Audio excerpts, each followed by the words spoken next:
Muy bien, ahora sí, arrancamos que vuelvan casi como siempre y estamos arrancando la semana. Salud la barra querida y gracias también por ese abracito, porque en definitiva esas canastitas de dulces y ese pan dulce de Plaza Mayor lo disfrutábamos todos y todas. Salud la barra, hola Gaby querida. ¿Cómo hola estás? Queridísimo, ¿cómo estás Pablo? Abrazo tu emoción y me hago eco de esas palabras. Y además porque cuando nos pasa eso de la promesa de la bandera de los chicos, sí, en esos cuarto grado, ¿no? Sí, cuarto grado. En cuarto grado, es como que también hay un momento, empiezan a ser un poquito más grandes. Sí. Entonces yo te escuchaba, digo, le está diciendo adiós a su propia niñez, que en algún lado revive cada vez que somos papás, vuelve, ¿no? Te ves con el guardapolvo, te ves. ¿Ves? Total. Entonces digo, te escuchaba con atención porque digo, bueno, a veces nos toca eso, de decirle adiós a partes de nuestro ser. Las pérdidas son muy significativas, sí.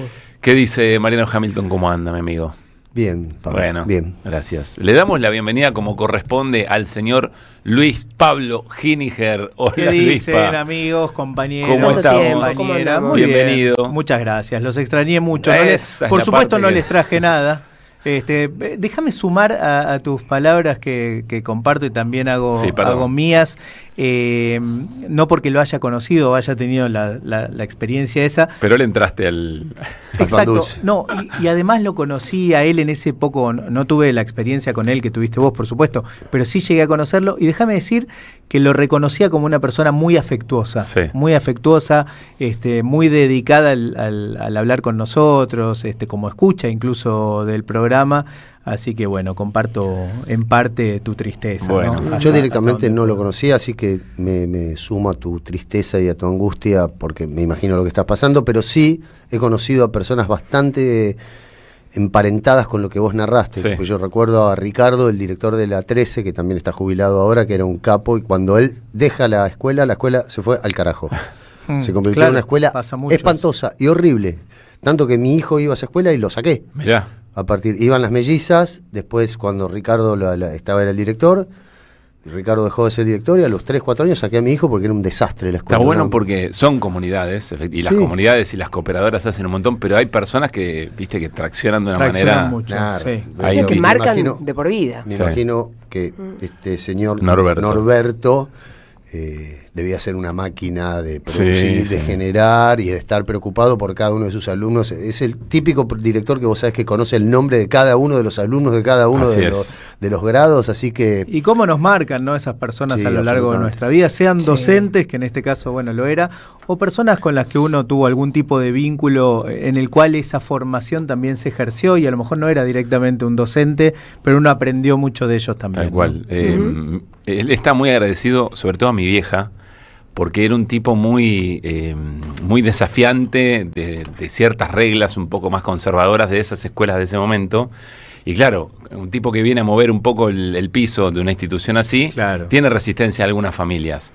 Entonces había ahí como algunos movimientos que la supervisión de ese momento era más conservadora y medio que lo querían rajar. Y mi vieja hizo hombro con otras familias de ese momento. Y lo bancaron y lo resistieron. Entonces él siempre se acordaba, mandale un saludo a tu mamá que me salvó, no sé qué. Todo lo que contás es Ricardo. Bueno, porque es una figura evidentemente bastante similar a este señor, que era un capo. Sí, trascienden su propia gestión y quedan ahí como que son parte de la impronta en la que queda una comunidad escolar. Bueno, 4:15 de la tarde, estamos arrancando que vuelvan. Nos alegra mucho que haya regresado el señor Luis Pablo Giniger. A mí no. Dice que nos extrañó, pero es para dudar. No, mentira. No, y pueden creer que les traje alguna cosita para compartir. No les traje, traje de mi descanso. Sí. Y me las olvidé. Y bueno, ¿sabes qué me da bronca? Esto marca que ¿Sabes qué me da bronca? A mí me que las voy a traer mañana. ¿Dónde te las olvidaste? No, en mi casa, salí menos mal, apurado contento temprano. Restivo. Claro. Me da bronca porque las va a probar Restivo. Inmerecido. Me da mucha bronca. Yo no que traigo siempre. Exactamente, y no Mariano. Bueno, algo que dará para Mariano en la semana. Bueno, arrancamos con un fin de semana que se las trae con 2 o 3 cosas que de alguna manera van marcando la agenda. Ya este lunes evolucionaron de algún modo. No sé si este es el orden, pero hay una reunión del fin de semana del Partido Justicialista Bonaerense o de todo ese espacio político que parece que tuerce un poco aquello que venía medio mal en términos de la búsqueda de la unidad. Hay reuniones próximamente, ya vamos a hablar de eso, porque también recibió el gobierno del JP Morgan, que son esas entidades financieras que de alguna manera tocan la campana sobre cómo está en términos financieros o para hacer negocios financieros un país, y fue bastante crítico con el propio gobierno, porque el gobierno, como sabiendo esto, el presidente Javier Milei salió con todo en un canal de streaming a ser otra vez muy violento, otra vez muy agresivo. Ahora vamos a repasar algo con la producción, y porque de lo último que nos hemos enterado es que ese famoso juicio por el tema YPF, la famosa ya jueza Priesca, decidió que el Estado argentino tiene que entregar el 51% de las acciones de YPF,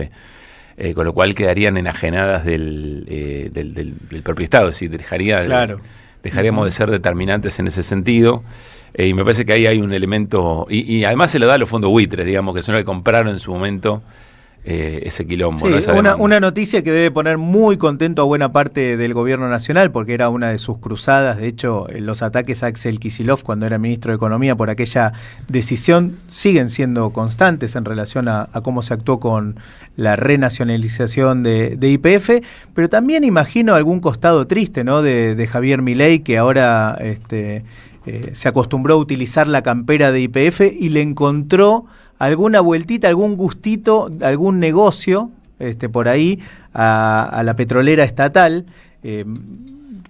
Vieron ustedes que ya no está tan presente esa idea de venderla como sí estaba cuando asumió Javier Milei. Ahora, más que venderla, uno ve publicidad de YPF permanentemente en todos lados, y el mismo Javier Milei usa la campera, con lo cual debe haber un sentimiento contradictorio, digo yo, en Milei, o quizás sea todo festejo, no lo sé. Bueno, vamos a ver cómo sigue esto, porque hay una apelación, por supuesto, pero es un tema importante, es un tema estructural. Ahora vamos a charlar con Heller en un ratito, pero siempre recuerdo la primera reflexión cuando a Heller se le pregunta, bueno, pero YPF, ¿y cómo fue la restatización y de quién es la responsabilidad de esto que está pasando? Y Carlos dice, batalla cultural, el problema no fue cómo se restatizó, el problema fue haberla privatizado. Claro. Ese fue el problema, entonces no perdamos de vista el tema. Y después las elecciones en Santa Fe y en Formosa, ¿no?, que dejaron cosas importantes. En Santa Fe da la sensación que todos tienen algo para decir, me fue bien, pero creo que en función de las localidades en las que le fue muy bien al peronismo y aliados, ahí hay un elemento importante, sobre todo en Rosario, otra vez muy baja participación. El gobierno provincial hace toda la cuenta, dice ganamos nosotros, y la Libertad Avanza, que casi no había competido como fuerza nueva, aparece como tercera y dice también nosotros nos fue bien. Se anota algún poroto. Déjame decir que no cualquier sector, además del Partido Justicialista, ¿no? Los referentes, en particular Juan Monteverde, que no viene del aparato del Partido Justicialista, a lo mejor su identidad sí se reconoce como tal, pero no viene del aparato del peronismo tradicional. No, él no es un... No, viene de un sector independiente, que trabajan con cooperativas. ¿Cómo no baja el precio? No, pero es interesante registrar, bueno, qué está acompañando la gente, qué tipo de mensaje está acompañando la gente y qué tipo de mensaje no. Y me parece que en el caso de Santa Fe y en la figura de Juan Monteverde, en particular, es muy, muy interesante. Y después, si querés, hablamos de Formosa también, ¿no? Sí. Porque ahí hay otra lectura también muy importante para hacer. Y muy interesante. Así es. Muy interesante para hacer la lectura, no de lo que ocurrió. ¿Quieren tirar un título? No, bueno, yo sigo discutiendo el fallo de la Corte. O sea, es desopilante.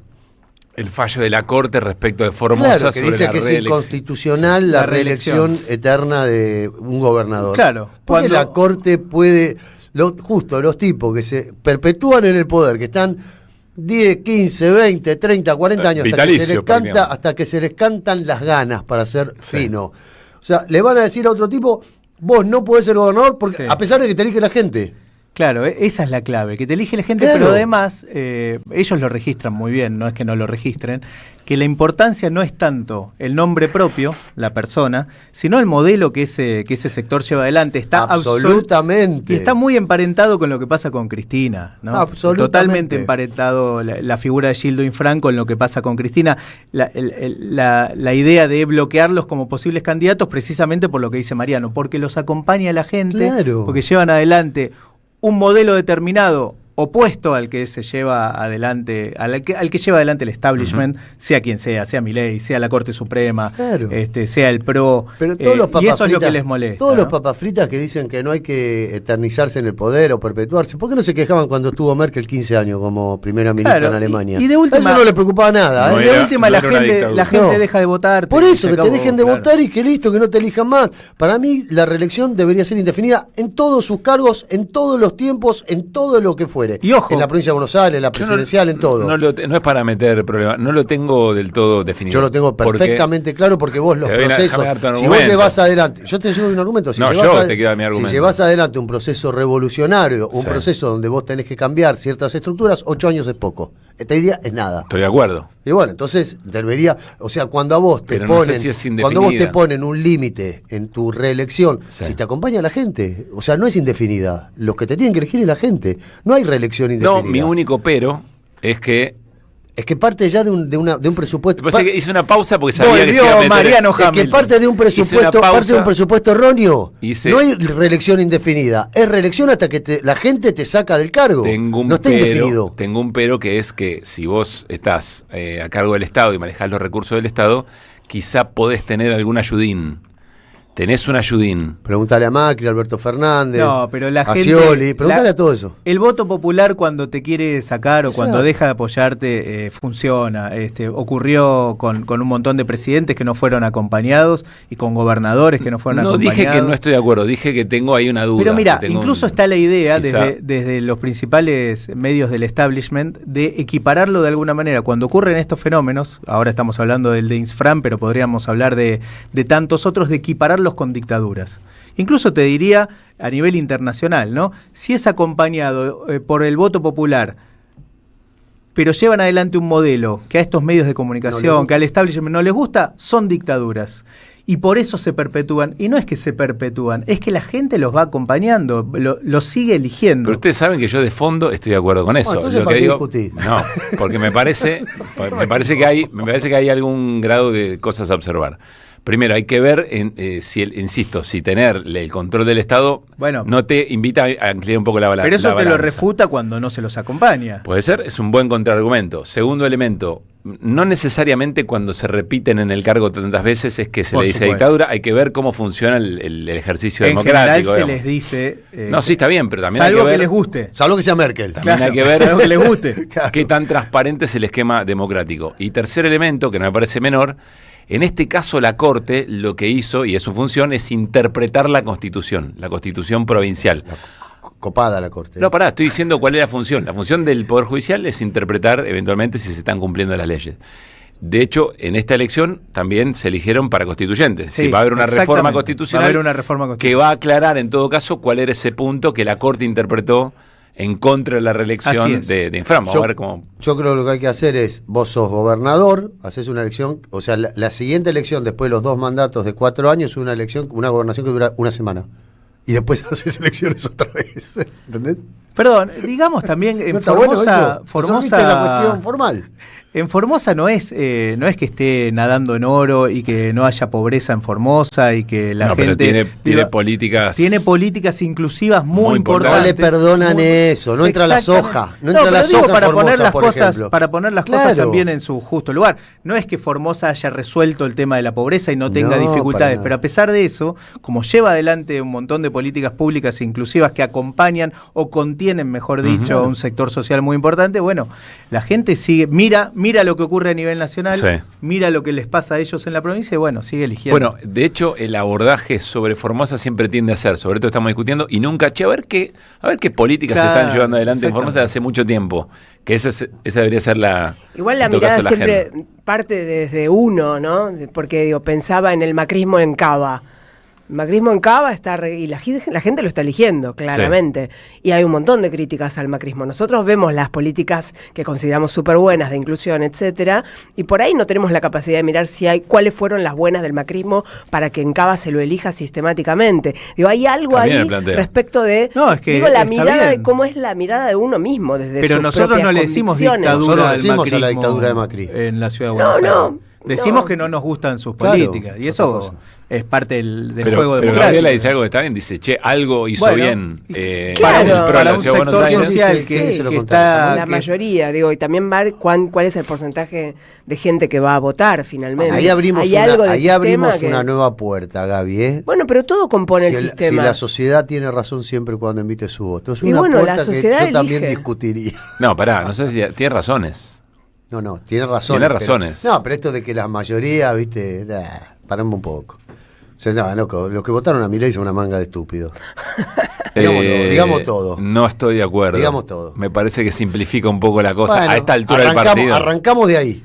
Después la complejizamos. También te lleva a analizar, qué pasó del otro lado, cuáles fueron los errores propios que generan ese arrancamos de ahí. Para mí arrancamos de ahí. Si una sociedad elige a Milei como presidente un tipo roto, hay un problema en la sociedad. La sociedad está equivocada, tiene un problema. O en los sectores políticos que estuvieron hasta ese momento. Después lo complejizamos. De arranque decimos esto y después complejizamos todo. Yo creo eso. O sea, para mí que el voto es soberano y la pindonga y todo eso que se dice. Y después en relación a lo que dice Gaby, que está bien, es verdad, que acá en la Ciudad de Buenos Aires las mayorías acompañan un modelo que nosotros no acompañamos, por lo menos desde este micrófono, pero lo que pasa es que a la hora de privilegiar argumentos o privilegiar políticas o privilegiar modelos de país, no coincidimos. Y simplemente por eso no es que no veamos, me parece a mí, no es que no veamos qué cosas se están haciendo, sino que hay un sector de la sociedad que privilegia otros valores a los que privilegiamos y hay nosotros. otros factores muy fuertes, que en la Ciudad de Buenos Aires, como en algunos otros territorios, también se vota en contra de. El en contra de a veces tiene mucho más peso que a favor de determinado tipo de política. Yo jamás diría que la Ciudad de Buenos Aires, las elecciones en la Ciudad de Buenos Aires, que la gente que vota Macri, esto es tonta o no se da cuenta del daño que le está haciendo a la sociedad. Jamás diría eso porque es otra fuerza política, yo puedo no compartir, pero tiene sus valores, tiene sus cuestiones, qué sé yo no estoy de acuerdo. Ahora, sí creo que los que votaron a Milei están rotos. Es un problema, eso es un problema que tenemos que resolverlo como sociedad. Se adhieren a todo lo que él tiene a sus postulados y sí, están rotos. Nosotros, yo pensé... se adhieren a todo lo que hace Milei. Yo pensé que Milei no iba a pasar, que iba a pasar algo como en Francia, el cinturón sanitario, ¿entendés? Contra Le Pen y qué sé yo, que se iban a juntar todos los sectores para evitar que Milei llegara a la presidencia. Yo siempre decía... Milei nunca puede ser presidente antes de las elecciones, por supuesto. Milei nunca puede ser presidente porque existe el peronismo. Si no existiera el peronismo, Milei sería presidente. Bueno, por ahí es esa discusión, ¿no? Claro. No existe más el peronismo. No, o por lo menos debería retomar su senda. Claro, porque el peronismo lo hemos charlado alguna vez, es elige tu propia aventura. Exactamente. ¿No? Es tan amplio el peronismo y dice tantas cosas del peronismo que hay que ver qué sectores del peronismo, en qué circunstancias y tantas otras cosas. Si hubiéramos apostado a que esta era la apertura de que vuelvan 10 minutos antes de arrancar, creo que perdíamos todos fulero, perdimos bastante. Y si ni te cuento, si te digo, atento, Fioravanti, 1-0 gana el Fluminense. ¿Sí? Gana el Fluminense al Inter. Muy bien. Atento, Fioravanti. Bueno, en un ratito repasamos lo que dejó el fin de semana deportivo también con Mariano, 4:30 de la tarde. Somos Radio AM15.